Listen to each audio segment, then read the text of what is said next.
Bom dia, sejam bem-vindos aí. A gente vai trabalhar essa disciplina de reservatórios 1, mas que na verdade ela é o início de uma grande caminhada aí no curso de vocês que vai até o final do curso, né? Bom, como é a primeira vez que vocês têm aula comigo, eu gosto sempre de falar isso aqui. Todos os meus slides, o meu primeiro slide é esse slide amarelo bem chamativo. Porque eu gosto de reforçar o seguinte, né? Os slides, eles servem apenas para apoio das aulas. Eles não são, nem de longe, suficientes para que vocês estudem para provas. Não achem que, lendo os slides, vocês vão conseguir se preparar, tá? Esse material não contém todos os detalhes necessários para o total aproveitamento da disciplina, devendo o discente buscar outras fontes para estudar. Hoje a gente vai exatamente apresentar a disciplina, a gente vai falar das referências bibliográficas.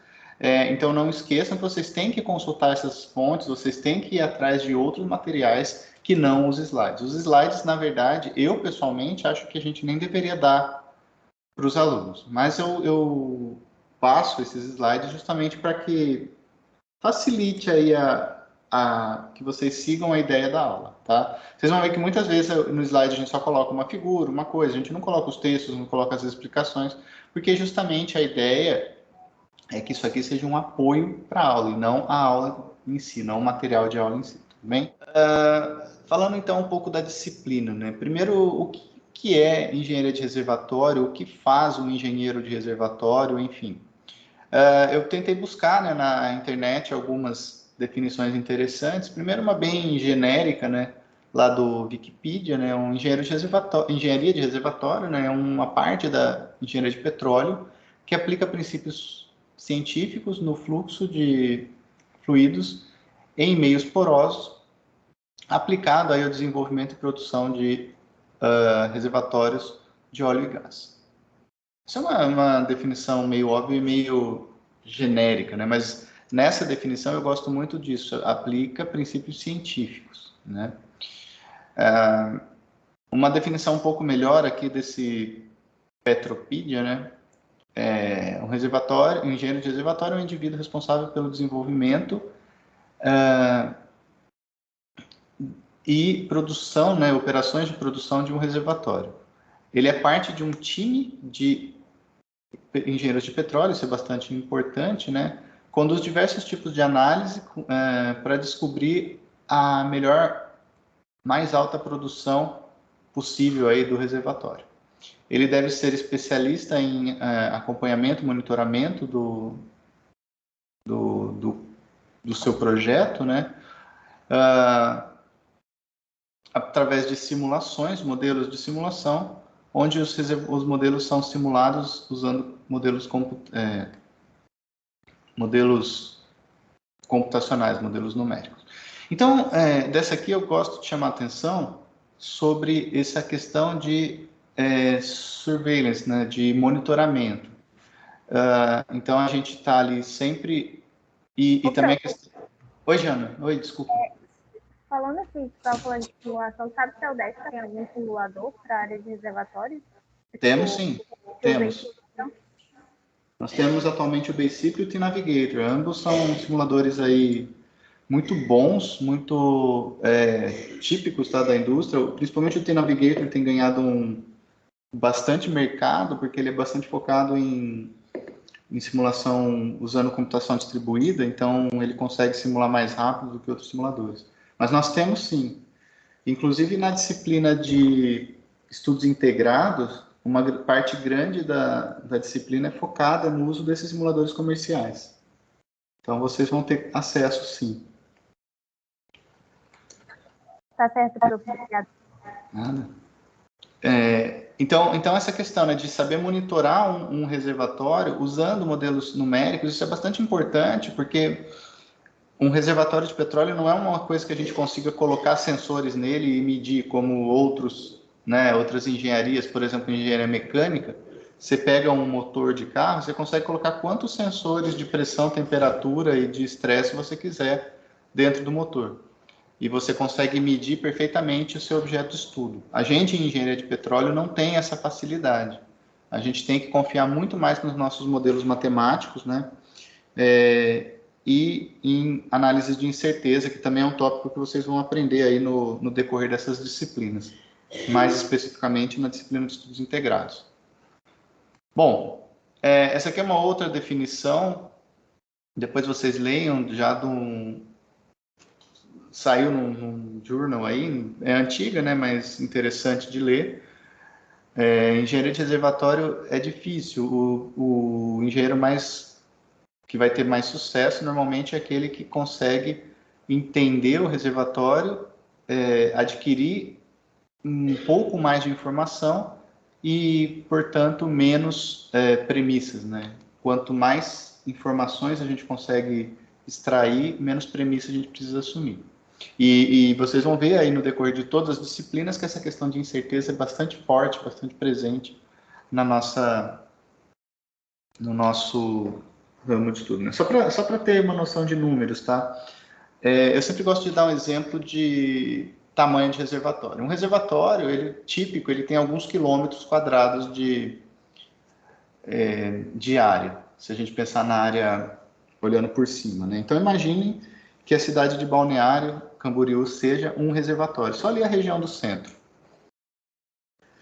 Como é que eu tenho de informação? Como é que eu obtenho informação do reservatório? Eu preciso furar poços, né? Quando eu furo um poço, vocês já devem ter tido ou vão ter disciplinas aí de geofísica. Conforme a gente perfura um poço, a gente extrai informações aí do log. A gente sabe exatamente as rochas que a gente tem, posição e tudo mais. Só que quantos poços a gente perfura num reservatório? Bom, um reservatório típico do tamanho da cidade de Balneário Camboriú, a gente perfuraria uns 10 poços. Agora vocês imaginem, um poço é um buraco com algo em torno de 30 a 40 centímetros de diâmetro, de diâmetro. Então vocês imaginem 10 furos de 10 centímetros de diâmetro espalhados pela cidade de Balneário Camboriú e vocês têm que descrever perfeitamente como que é a cidade. Parece impossível, né? E dentro de um certo padrão é impossível, mas é o que a gente faz, é o que a gente tem de informações, né? Então, a gente tem que conhecer o nosso reservatório, mas a gente tem pouquíssima informação sobre ele. O resto das informações a gente vai ter que aprender de outras formas possíveis, né? Tudo bem? Esse é uma dúvida que eu quero que comece a brotar na cabeça de vocês, justamente para que vocês comecem a pensar como é que a gente tem condições de trabalhar, né, o nosso objeto. Bom, um reservatório, tipicamente, então, ele se encontra na subsuperfície, ele tem uma pressão maior do que a pressão atmosférica somada com a coluna, né, com a profundidade, e para que a gente produza o nosso reservatório, a gente escolhe uma locação, faz um furo, né, e esse furo vai fazer com que esse diferencial de pressão comece a produzir petróleo, certo? Então, eu tenho aqui um aumento, uma elevação nessa coluna por conta desse diferencial de pressão. O que acontece pouco tempo depois? A pressão do reservatório começa a diminuir. Uma vez que ela diminui e ela atinge o equilíbrio com a atmosférica, não vai ter mais produção natural. Essa produção natural, a gente está falando em algo como 3 a 5% apenas do reservatório, tá? Eu não posso abandonar o meu poço simplesmente por conta dessa produção. Eu preciso fazer mais alguma coisa para produzir mais reservatório, para produzir mais óleo. Porque, vejam, eu ainda tenho quase que todo o meu óleo dentro do reservatório. O que eu posso fazer? Bom, a primeira resposta mais óbvia é, se o problema foi diminuição na pressão, eu posso tentar aumentar a pressão de alguma forma, né? Então, eu escolho um outro lugar no meu reservatório, perfuro um outro poço, só que ao invés de eu produzir por esse poço, eu injeto fluidos nesse poço, né? Eu posso injetar água ou gás com o intuito de aumentar a pressão no meu reservatório, e se eu repressurizo o meu reservatório, eu volto a produzir petróleo. Tudo bem? Então, basicamente, o grande princípio por trás do que a gente faz é isso. Quase todos os reservatórios do mundo são passam por campanha de injeção de água, né, quase todos. Dificilmente, principalmente reservatórios offshore, normalmente a diferença básica dos reservatórios onshore e offshore é a quantidade e distância dos poços, né? Que na água é mais difícil perfurar, então a gente acaba criando estratégias para produzir melhor com menos poços. Então é quase que mandatório que a gente injete algum fluido. Só que observem, a água ela flui muito melhor do que o óleo dentro do reservatório. Muito rapidamente essa água que está sendo injetada começa a ser produzida, né? E essa produção de água faz com que uma grande parte do reservatório não seja varrida pela água. E aí eu ainda tenho uma quantidade bem grande de óleo no reservatório por conta dessa falha, né, desse mal varrido que passa no reservatório. Tudo bem? Então a gente tem que pensar como é que eu consigo varrer o máximo possível do reservatório e criar técnicas para isso, né, para que eu consiga extrair o máximo possível de óleo. Tudo bem? Uma outra minhoquinha que eu... Oi, pergunta? A gente não chega a estudar a parte de composição da água para injetar ou chega. Tem que ser matéria específica daí, tipo, recuperação. Existe uma disciplina que eu ministro com o Alexandre que é focada em recuperação avançada. Mas aqui no reservatório a gente não vai estudar essa questão de composição de água para injetar no reservatório. Não, composição de água é minha linha de pesquisa. A gente pode depois conversar depois, tá? Na disciplina de EOR, eu chego a tocar no assunto, mas eu não entro em detalhes. Mas a gente pode conversar a respeito, se tiver curiosidade. Basicamente, falando bem em linhas gerais, a gente reduz o NaCl e aumenta o sulfato ou o cálcio, dependendo do reservatório.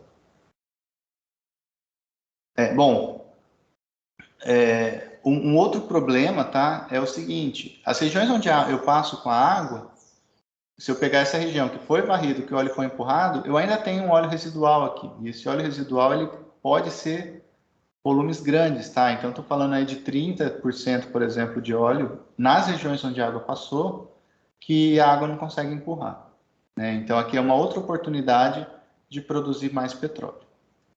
Enfim, tem muitas técnicas que a gente vai poder aplicar no reservatório a fim aí de maximizar a produção. Esse aqui é uma figura, tá, desses principais tipos, só para que vocês tenham essa noção, né, de que existem, que a gente chama de recuperação primária. Então, a recuperação primária é uma recuperação simplesmente por fluxo natural, né? Eu consigo melhorar esse tipo de produção fazendo, por exemplo, poços horizontais ou fraturar a minha rocha. Então, veja que aqui eu estou produzindo, mas eu não estou fazendo nada diferente no reservatório, eu estou só usando o fluxo que vem por conta desse diferencial de pressão, né? Artificial lift, por exemplo, gas lift, vocês devem ter ouvido falar, mas a ideia do gas lift é que a gente injete ar no poço de produção para que esse ar crie bolhas aí no óleo que está sendo produzido, diminua a sua massa específica, né, e facilite a produção. Eu não estou mudando nada no reservatório, nem no óleo, eu só estou colocando essas bolhas para ficar mais fácil o fluxo. Tá?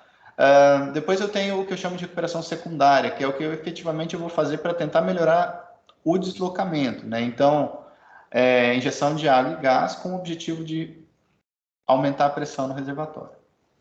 E, finalmente, o que eu chamo de enhanced recovery, né, de recuperação avançada, que são métodos térmicos, químicos, métodos solventes, existem métodos microbiológicos, um monte de coisas diferentes aí que a gente pode colocar, com o intuito, agora sim, de alterar as propriedades físico-químicas da rocha, do sistema rocha, água, óleo, tá?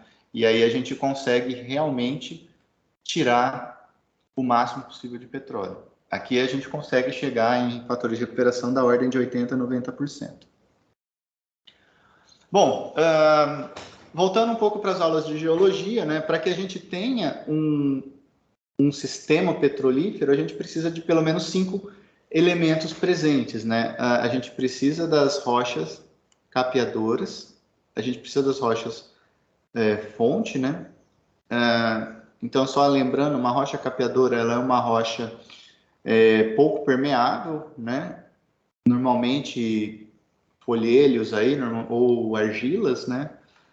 Podem até ser rochas porosas, mas elas têm que ser bem pouco permeáveis, de modo que elas criem uma armadilha, né, para que os hidrocarbonetos não continuem subindo. A rocha fonte, ela vai ser uma rocha rica em matéria orgânica, também normalmente pode ser também uma rocha porosa, mas pouco permeável, né? Inclusive as rochas fonte, elas servem como as rochas geradoras, né, servem como rochas capeadoras para outros sistemas, se for o caso. Mas elas têm essa matéria orgânica que, com o passar do tempo, com a maturação, essa matéria orgânica vai aumentar de volume, quebrar a rocha e sair dessa rocha. Aí eu preciso ter um caminho de migração, né?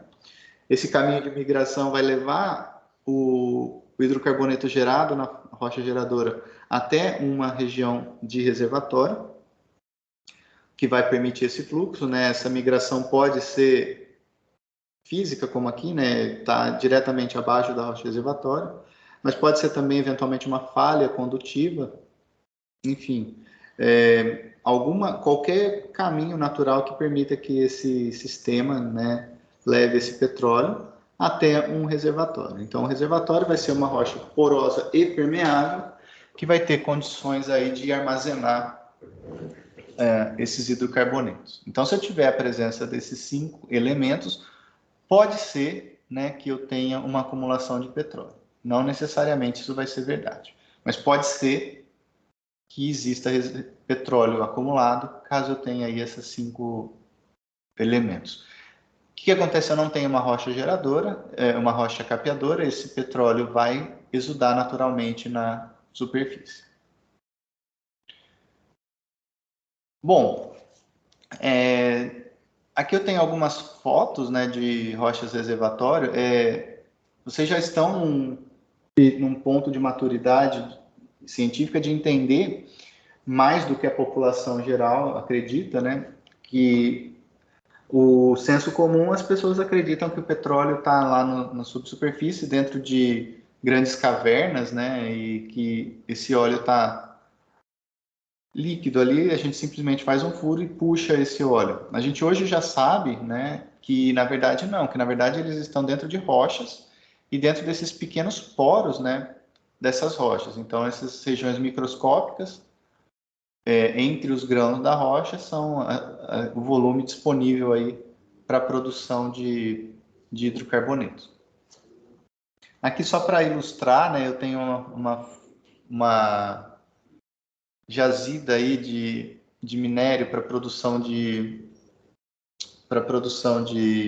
porcelana lá no estado de São Paulo, e a gente consegue, olhando ver claramente algumas regiões manchadas, né, de preto. Conforme a gente se aproxima, a gente consegue ver que isso é petróleo, tá? Petróleo sendo produzido. Aqui a gente consegue ver uma pequena gota e a gente via gotejando aqui embaixo esse óleo. Aqui também vários pontos onde está saindo o petróleo, né? Aqui no meio aqui da rocha, saindo óleo. Então toda essa região está molhada, encharcada de petróleo. Isso aqui é óleo sendo produzido, então isso aqui é um sistema petrolífero ativo, né? Obviamente não a ponto de ser explorado comercialmente, mas do ponto de vista didático, bem interessante. Uma coisa que chamou bastante a atenção da gente foi que esse sistema, esse reservatório, ele está mais ou menos 20 quilômetros da rocha geradora desse sistema, e a rocha geradora também está em afloramento, também está em superfície. Então a gente também teve a chance de visitar a rocha reservatório. Interessante justamente pelo fato de que o caminho de migração não é necessariamente ele está por baixo, né, da rocha reservatória. No caso aqui existe uma grande falha conhecida que liga as duas rochas. Então o óleo gerado lá no na rocha geradora, é transportada até o reservatório por meio aí dessa falha geológica. Certo? Uma outra coisa interessante que vale a pena a gente pensar é o seguinte: óleos diferentes vão ter comportamentos de fluxo completamente diferentes, né? A gente não vai ter dois reservatórios com óleos iguais. A composição dos óleos vai ser uma característica única para cada reservatório. Isso significa que eu nunca vou ter dois reservatórios exatamente com a mesma viscosidade, exatamente com a mesma massa específica, assim por diante. Tá? Essa figura é só para ilustrar essa questão da viscosidade, da diferença que a gente tem de viscosidade. Tá? No caso aqui não é petróleo, são óleos minerais, mas são óleos lubrificantes, né? Mas que mostram muito claramente a diferença, né, de padrão de fluxo que a gente vai encontrar em reservatórios, tá? E a gente tem que conseguir produzir todos esses óleos. A gente tem que ter técnicas diferentes. A técnica que eu vou usar para produzir um reservatório com esse tipo de óleo vai ter que ser completamente diferente para produzir esse tipo de óleo. Tudo bem? Vejam, a gente, até o ponto que vocês estão no curso, vocês devem ter cursado, por exemplo, mecânica de fluidos, termodinâmica e coisas do tipo, que são disciplinas fundamentais aí. A ideia é que a gente entenda os conceitos lá estudados e aplique, né, agora no nosso objeto de estudo. A gente vai estudar um tipo específico, né, uma classe específica de fluidos, né, que são os óleos, né, os petróleos. A gente chama de petróleo, na verdade é um nome genérico, e a gente vai entrar nesse detalhe daqui a pouco. Mas a gente vai aplicar, descobrir quais são as leis que regem esse movimento, enfim. Uma outra coisa que eu acho bastante interessante, esse aqui é um dos últimos problemas que nós vamos resolver na disciplina. Mas eu queria já ler ele com vocês, para que vocês fiquem com a curiosidade aí de como é que é possível resolver esse tipo de problema. Porque imaginem o seguinte, imaginem que vocês tenham na casa de vocês um copo e vocês enchem esse copo de água até a borda. Aí, vocês pegam um conta-gotas e tiram exatamente, por exemplo, sei lá, 5 ml desse copo. Então, você sabe que você extraiu exatamente 5 ml. Você consegue saber qual é o volume do copo? Deem uma pensada aí e me digam. Abram o microfone, por favor, e me digam se vocês acham que isso é possível. Sim, né, professor? Porque se o copo tá cheio e eu tô tirando 5 ml, então o volume do copo vai ser a quantidade de água que eu tenho ali. Mas você tirou o único volume que você conhece é o que você tirou. Ah, tá, entendi. Você não conhece o tamanho do copo, né? Então, assim, até onde eu sei, não é possível, nunca consegui pensar num experimento para fazer isso para um copo de água. Eu acredito que não seja possível, né? Se eu não conheço o volume total, se eu tirei 5 ml, eu não sei quanto que tem no copo. Eu continuo sem saber. Eu sei que é o que tinha menos 5, mas eu não sei quanto que tem, certo? Não sei se vocês concordam comigo. Agora, vamos ler junto o enunciado desse problema. E, de novo, é um dos últimos problemas que a gente vai resolver nessa disciplina. A gente vai justamente criar o conhecimento para resolver esse tipo de problema, mas eu acho ele fantástico, porque ele diz o seguinte: um arenito, portador de fluidos, é um reservatório de óleo cuja pressão de bolha é 154,7 kg por centímetro quadrado. Durante o período em que a pressão do reservatório reduziu de 175 para a pressão média atual de 112, foram produzidos 4.133.000 de óleo. Então, vejam, eu não sei o tamanho do reservatório, mas eu sei que foi produzido esse volume de óleo. Aí ele dá algumas outras informações, que depois a gente vai entender o que são, e ele pede calcular o volume de óleo e o volume de gás do reservatório. Então, olha que impressionante.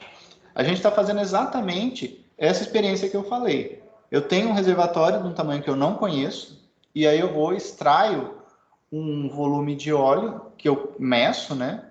E com essa informação e outras informações, né? Mas vejam que eu estou medindo a pressão do reservatório e eu conheço o comportamento do fluido, né? Eu conheço a razão de solubilidade, eu conheço o fator volume de formação do óleo, eu conheço o fator de compressibilidade do gás. Tudo isso são coisas que vocês devem ter visto lá em termodinâmica, mas que a gente vai reforçar bastante aqui. Então, conhecendo isso, eu consigo calcular, e a gente vai ver com uma precisão bem boa, o volume do óleo e o volume do gás livre no reservatório, certo?